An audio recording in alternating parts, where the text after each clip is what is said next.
अगर आज इस चीज़ का ऐलान कर दिया जाए कि कल सुबह जो शख्स भी फजर की नमाज मस्जिद में अदा करेगा पर पर्सन उसको 5,000 रुपया मिलेगा, ये ऐलान जो है एडवर्टाइज़ कर दिया जाए और मुख्तलिफ़ किस्म के पोस्टर्स जो हैं उनको भी प्रिंट आउट्स निकाल के पूरे इलाके में फैला दिया जाए और जितने भी modes of communication and means of communication available हैं उनके ज़रिए से ये बात पब्लिकली लोगों तक पहुंचा दी जाए। कल सुबह फजर की नमाज पे जो शख्स भी फजर की नमाज मस्जिद में अदा करेगा उसको 5,000 रुपया पर पर्सन के हिसाब से दिया जाएगा। तो सारे इलाके के लोग जिन जिन लोगों तक ये मैसेज पहुंचेगा वो सारे मेक श्योर करेंगे कि कल नमाज फजर की मस्जिद में अदा करें। बल्कि बहुत सारे लोग तो ये कोशिश करेंगे कि ये मैसेज कम लोगों तक पहुंचे, अपने तक ही रखें, ये ना हो कि मेरे chances of getting the 5,000 rupees वो ना मारे जाएँ, कि मेरा जो चांस है 5,000 रुपया लेने का ये बहुत सारे लोग होंगे तो ये ना हो कि मैं ही ना घुस सकूं मस्जिद में। तो वो कोशिश ये करेंगे कि मैसेज कम से कम लोगों तक पहुंचे। और जो शख्स कभी भी फजर के लिए नहीं गया मस्जिद, वो भी रात को सोने से पहले अपनी बीवी को जाके कहे देखो मुझे सुबह 3 बजे उठा देना। वो भी कहे कि पता नहीं आज इसका दिमाग ख़राब हो गया, 3 बजे क्या करेगा उठ के, आज तक तो कभी नहीं उठा। बट थिंक अबाउट इट, वो क्या कहेगी मुझे सुबह 3 बजे उठा देना। लेकिन इस चीज़ के ऊपर भी वो सेटिस्फाइड नहीं होगा, वो चांस नहीं लेगा, ये ना हो कि मेरी बेगम की भी आँख ना खुले। So what he would do is कि ऑन टॉप ऑफ इट वो 3-4 किस्म के मुख्तलिफ अलार्म्स भी लगाएगा और एहन मुमकिन है कि प्रॉब्ली वो मार्केट में जाके वो वाली घड़ी लेके आए जिसके बजने से 7 वाले उठ जाते हैं, वो वाली घड़ी भी लेके आएगा कि मैं मेक श्योर करूँ कि 3 बजे मेरी आँख खुल जाए। क्यों? क्योंकि 5,000 रुपये का मामला है। उन 5,000 रुपये की खातिर ये पूरा एहतमाम करेगा और अपने बच्चों को भी कहेगा कि बेटा मुझे 3 बजे सुबह उठा देना। और उस दिन वैसे अगर उसके 2 बच्चे हैं उस दिन ख्वाहिश करेगा कि काश अल्लाह ने मुझे कोई 10 बच्चे दिए होते, सो 5,000 पर पर्सन के हिसाब से आज मेरे 50,000 बन जाने थे। अब ये सारा एहतमाम किस लिए करेगा कि 5,000 रुपया मिलेगा सुबह। और एहन मुमकिन है कि जब सुबह फजर पे पहुंचे तो बाहर जो है एक लंबी चौड़ी लाइन लगी हो और लोग एक दूसरे के साथ दस्तों गिरबान हो रहे होंगे कि किसी तरीके से मैं पहले अंदर चला जाऊँ, क्योंकि जो शख्स मस्जिद में नमाज अदा करेगा उसको 5,000 रुपये मिलेंगे। ये वही मस्जिद है जिसमें फजर पे आम दिनों में 1 से 1.5 सफ़ होती है और बहुत बड़ी लग रही होती है। इस 5,000 रुपये के ऐलान के बाद ये मस्जिद बहुत छोटी लगने लग जाएगी। ये हमारा ईमान है 5,000 रुपये की खातिर। Now let me tell you the value of 2 रकात। 2 रकात फजर की सुन्नत की जो वैल्यू है नबी सल्लल्लाहु अलैहि वसल्लम ने फरमाया उसकी क्या हैसियत है।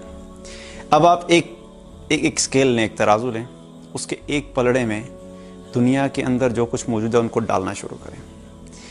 पाकिस्तान में जितना पाक रुपी मौजूद है उसको डालें, US डॉलर ग्लोबली जितना मौजूद है उसको डालें, पाउंड जितने मौजूद हैं उनको डालें, यूरोज जितने मौजूद हैं उनको डालें। पूरी दुनिया में जितना गोल्ड पड़ा हुआ है, गोल्ड रिजर्व्स पड़े हैं, उन तमाम गोल्ड रिजर्व्स को निकालें और उस पलड़े में डाल दें। पूरी दुनिया में जितनी इंटरनेशनली वेल नोन प्रॉपर्टीज़ हैं उन सब प्रॉपर्टीज़ को भी डाल दें। जो हीरे जवाहरात मौजूद हैं उनको भी डाल दें। ज़मीन में जो कुछ मौजूद है, जितने ख़जाने मौजूद हैं उन तमाम ख़जानों में इसको निकालें, उसको भी डाल दें। पहाड़ों में जो कुछ अल्लाह ताला ने ख़जाने डाले हैं उनको भी निकालें, उसको भी डाल दें। अब ये पलड़ा दुनिया में जो कुछ भी आप सोच सकते हैं, anything which you can think about, वो सारी चीज़ें डाल दें इसमें। और दूसरी तरफ एक पलड़ा हो जिसमें फजर की 2 रकात सुन्नत को डालें। अब सही मुस्लिम की रवायत के मुताबिक नबी सल्लल्लाहु अलैहि वसल्लम ने फरमाया, एक तरफ ये सारा माल है और दूसरी तरफ फजर की 2 रकात सुन्नत है। इन 2 रकात सुन्नत के बारे में नबी सल्लल्लाहु अलैहि वसल्लम ने फरमाया, खैरुम मिनद दुनिया वमा फीहा। ये 2 रकात फजर की सुन्नत जो है दुनिया और दुनिया में जो कुछ मौजूद है इन तमाम चीज़ों से बेहतर है। तो ये पलड़ा जिसमें 2 रकात सुन्नत हैं ये भारी हो जाएगा। दुनिया का तमाम माल व असबाब जिसके पीछे हम भाग रहे होते हैं ये अल्लाह ताला हवा में उड़ा देगा। ये हैसियत है मेरे नबी सल्लल्लाहु अलैहि वसल्लम की 2 रकात फजर की नमाज की सुन्नत की। आज हमारे दिल से आखरत का चूँकि फ़िक्र निकल गई, हमारा यकीन पैसे पे इतना स्ट्रॉन्ग हो चुका है कि जब हमें पैसा दिखाया जाता है तो हम चलते हैं, जब हमें पैसा नज़र नहीं आता तो हम रुक जाते हैं। जहाँ दुनिया का फ़ायदा नज़र आता है उस पर तो चलते हैं, जहाँ दुनिया का फ़ायदा नज़र नहीं आता उस पर रुक जाते हैं। अगर कोई बताए कि भाई आखिरत में आपको इतना बड़ा इनाम मिलेगा तो probably nobody would bother about it. कोई भी इंसान उस चीज़ के लिए सीरियस नहीं लेगा।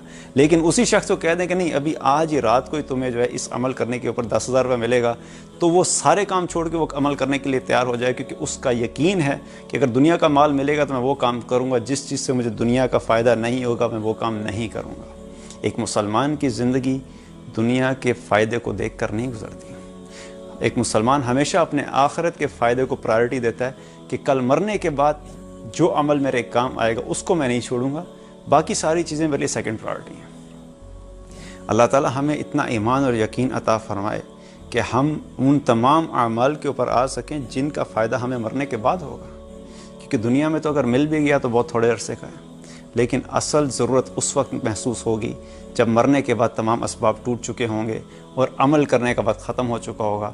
उस वक़्त उन तमाम नेकियों की वैल्यू हमें पता लगेगी जिनको आज हम दुनिया में बहुत हल्का समझते हैं और आखिरत के पॉइंट ऑफ व्यू से उनके लिए काम करने के लिए तैयार नहीं।